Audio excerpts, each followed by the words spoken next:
안녕하십니까. 화요일 아침 여수 MBC 뉴스투데이입니다.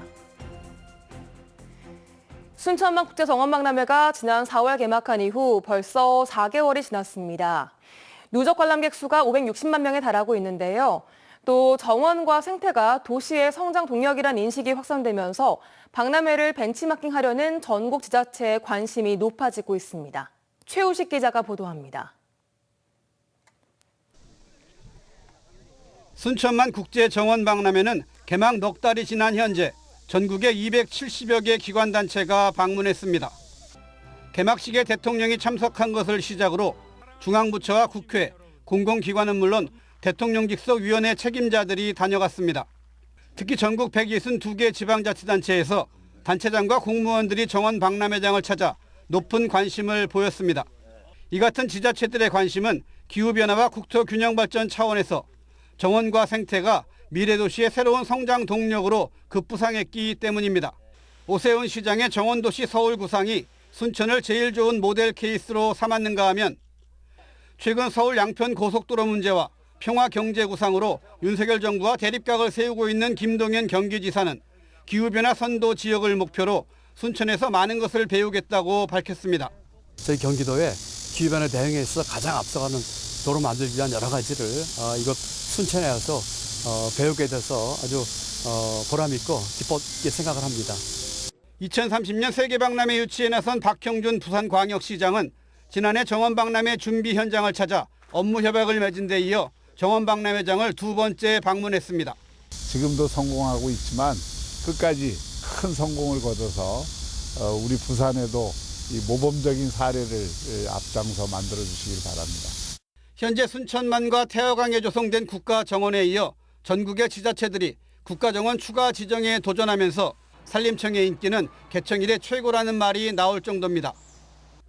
순천시는 이미 정원을 통해 축적된 생태도시 노하우를 국내는 물론 전 세계와 공유한다는 입장을 천명한 바 있어 지자체들의 높은 관심은 앞으로도 계속 이어질 전망입니다.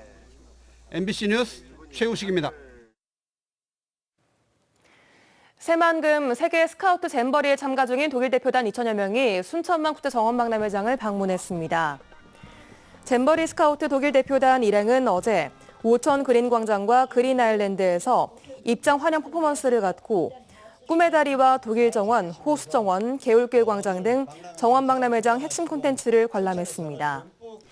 독일 대표단의 순천 방문은 올해 초 한국 스카우트 전남연맹과의 업무 협약에 따른 것으로 조직위는 외국인 관람객 32만 명 유치를 목표로 외국인 유학생과 크루즈 여행객 유치에 집중하고 있습니다. 김영록 전남지사가 광양 국가산단 투자 지원 계획을 동부권 통합청사 제1호로 결재했습니다. 광양산단 투자 지원 계획은 동호안 부지의 유치 업종을 2차 전지와 수소 등으로 확대하고 기업의 신속한 투자를 유도하는 내용 등을 담고 있습니다. 김영록 지사는 통합청사 출범을 계기로 지역민과의 소통을 더욱 강화하고 동부권에 맞는 특색 있는 시책을 개발하겠다고 밝혔습니다. 한편 전남도 통합청사는 기존 6과 130명에서 4국 320명으로 확대 개편하고 지난 24일부터 공식 업무에 들어갔습니다. 감옥에서 나온 한 연쇄 성범죄자가 순천에 거주하는 것으로 알려지면서 논란이 일고 있습니다. 성범죄자 이주에 따른 인근 주민 불안이 거세지자 정부는 이 한국형 재시카법 도입을 추진하고 있지만 난관이 많습니다. 강서영 기자입니다. 광주에서 여성 10여 명을 상대로 성범죄를 저지른 50대 남성. 징역 15년형을 마치고 최근 출소한 이 남성이 순천으로 거주지를 결정하면서 최근 지역사회가 발칵 뒤집혔습니다. 급기야 법무부가 이 남성의 범죄 수법을 감안한 맞춤형 준수사항 등 대응책을 수립하겠다고 나서기까지 했습니다. 하지만 여전히 시민들의 불안감은 가시지 않고 있습니다. 나는 이제 혼자니까 그나마 다행인데 가정 있는 자식들이면 특히 여자애들은 위험하죠. 조두순 등 출소한 흉악 성범죄자가 이주하는 지역마다 시민들의 불안과 반대가 증폭되는 경우가 반복되고 있습니다. 이에 따라 정부는 올해 초 고위험 성범죄자의 거주지를 제한하는 이른바 한국형 제시카법을 대책으로 내놨습니다. 미국에서 시행되고 있는 제시카법을 우리나라 실정에 맞게 적용하는 법안으로 학교나 어린이집 등 교육시설 반경 500m 이내에 고위험 성범죄자의 거주를 제한하는 법입니다. 하지만 지난해 12월 국회에 발의된 이후 아직까지 갖은 논란을 겪으며 상황은 진전되지 않고 있습니다. 특히 관련 시설이 밀집한 서울 수도권의 경우 성범죄자 대부분이 교육시설 500m 이내에 거주하고 있어 법이 시행되면 성범죄자를 지방 소도시나 낙후 지역으로 몰아넣을 수 있다는 우려가 제기되고 있습니다. 또 성범죄자의 거주 이전의 자유를 침해해 위헌 소지가 될 수 있다는 비판도 끊이질 않고 있습니다. 다른 지역도 마찬가지로 거기 지역 주민들이 다 있고 하는 거기 때문에 이게 사실은 뭐 계속 폭탄 돌리기 비슷한 것이지 성범죄자가 출소를 했을 때 범죄를 저지르지 않는 게 가장 근본적이겠죠. 이번에 논란이 된 성범죄자를 포함해 순천 15명, 여수 14명 등 전남 동부권에 거주하는 것으로 성범죄자 알림이에 등록된 성범죄자는 모두 44명. 하지만 주민들의 안전을 지켜줄 뾰족한 대책이 마련되지 않고 있어 주민들의 불안감만 커지고 있습니다. MBC 뉴스 강서영입니다. 법정 통학거리를 초과하는 2.5km 장거리 통학으로 논란이 일었던 아파트 단지 인근에 초등학교가 신설됩니다. 소병철 의원실에 따르면 최근 순천 조례동 왕지 2지구 대규모 아파트 단지 인근에 25개 학급 규모의 가칭 순천 정원초등학교 신설 계획안이 교육부 중앙투자심사를 통과해 확정됐습니다. 소병철 의원은 이번 학교 신설 결정으로 과밀학급 우려를 해소하고 통학거리를 단축시켜 등하굣길 안전사고 위험을 낮추는 등 교육 환경과 통학 여건이 개선될 것으로 보고 있습니다.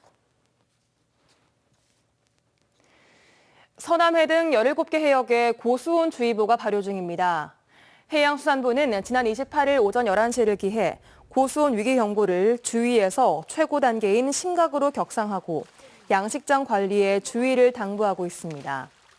지난 28일 기준 여수 여자만 해역의 수온은 28도를 기록했으며 여수에는 300여 어가에서 우럭과 감성돔 등 어패류 5,400만 마리를 키우고 있습니다.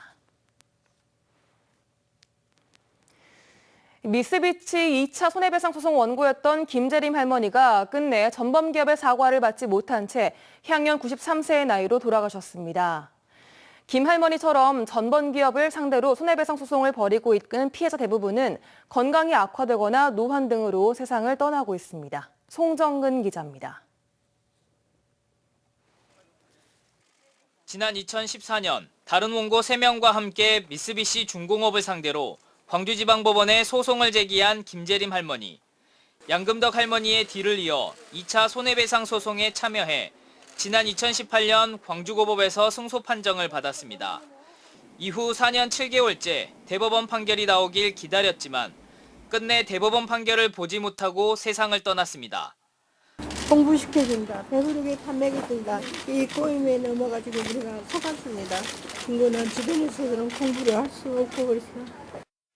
김할머니처럼 미쓰비시를 상대로 손해배상을 제기한 원고는 피해 당사자와 유족을 포함해 모두 11명.